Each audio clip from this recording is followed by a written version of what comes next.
దేశవ్యాప్తంగా లోక్సభ ఎన్నికల ప్రక్రియ కొనసాగుతున్న తరుణంలో తమ ఓటమి ఖాయమని భావించిన ఇండియా కూటమి నేతలు నిరస నిస్పృహలో విషనాలుగుల రూపంలో బయటకు వస్తున్నాయని బీజేపీ నేత డాక్టర్ సుధాంశు త్రివేది అన్నారు. మంగళవారం న్యూఢిల్లీలో ఏర్పాటు చేసిన మీడియా సమావేశంలో ఆయన మాట్లాడుతూ ప్రధాని నరేంద్ర మోదీకి వ్యతిరేకంగా అనేక అభ్యంతరకర అసభ్యకరమైన ఖండించదగిన ప్రకటనలు చేశారన్నారు. ఇప్పుడు భారతదేశంలో విభజన, దేశం యొక్క ఐక్యతపై దాడి చేసే ప్రకటనలు ఉన్నాయని ఆరోపించారు.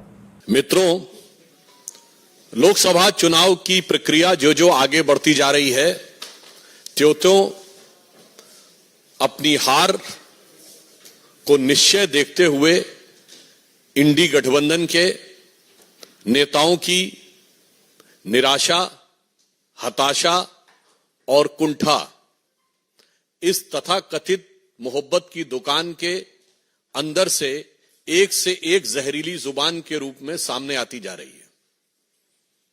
पहले भी प्रधानमंत्री श्री नरेंद्र मोदी जी के प्रति एहसास कमतरी यानी इंफीरियरिटी कॉम्प्लेक्स, ईर्ष्या और ग्लानि के कारण अनेक प्रकार के आपत्तिजनक, अभद्र, निंदनीय बयान दिए गए, परंतु अब ऐसा प्रतीत होता है कि इस तथाकथित मोहब्बत की दुकान में सिर्फ जहरीले सामान ही नहीं है, ये किसी सियासी फरमान का हिस्सा है।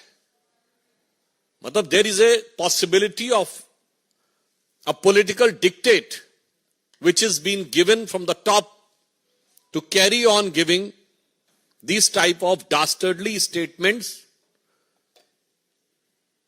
not only against Prime Minister Shri Narendra Modi ji, but going to the extent of creating a divisive mindset among the people of the country. यानी अब सिर्फ प्रधानमंत्री श्री नरेंद्र मोदी जी के प्रति अवमानना और इसके बयान से आगे बढ़कर भारत के अंदर विभेदकारी, विभाजनकारी और राष्ट्र के विरोध तक जाने वाले, राष्ट्र की एकता पर आघात करने वाले बयानों तक आ गए।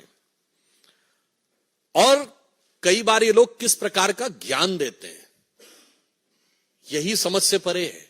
देखिए देश को कैसे भ्रमित करने का प्रयास करते हैं। अभी केरल के मुख्यमंत्री श्री पिनारी विजयन ने सीए के ऊपर बोलते बोलते एक बहुत विचित्र बयान दिया। यह बयान जितना विचित्र है उतना ही स्पष्ट इसकी मानसिकता है। उन्होंने कहा कि भारत माता की जय और जय हिंद के नारे पहले 2 मुसलमानों ने लगाए थे, इसलिए क्या इस नारे को त्याग देंगे?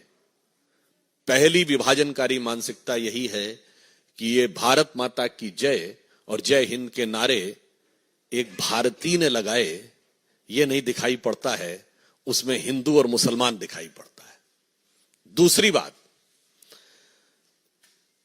उन्हें यह भी नहीं पता है कि जिसका उल्लेख वो कर रहे थे वो दीवान अजीमुल्ला खां, नाना साहब पेशवा बाजीराव द्वितीय के दीवान थे, उस पेशवाई साम्राज्य के जिसे भारत के इतिहास में हिंदू पद पातशाही कहा जाता है। तो देखिए आधा अधूरा ज्ञान, टकराव करने के लिए सब कुछ। तो मैं इंडी गठबंधन और कम्युनिस्ट पार्टी और श्री पिनारी विजयन के ज्ञान में और अभिवृद्धि करते हुए बता देना चाहता हूं कि वंदे मातरम जो आनंद मठ में लिखा गया, उसका सबसे पहले राजनीतिक मंच के ऊपर जो गायन हुआ वो 1895 में कांग्रेस के कलकत्ता सेशन में हुआ और जिसकी अध्यक्षता रहमतुल्लाह अहमद सयानी ने की थी। यही तो मैं कहना चाहता हूं, ये सब भारत की एकता के प्रतीक थे, मगर सियासत के मकड़ जाल में इन लोगों ने इन चीजों को इस रूप में प्रस्तुत कर दिया कि भारत की एकता के प्रतीक उद्घोषों को सांप्रदायिकता का प्रतीक बनाने का प्रयास किया। और जो चाल 100 साल पहले थी वो आज 100 साल बाद भी वही फितरत है।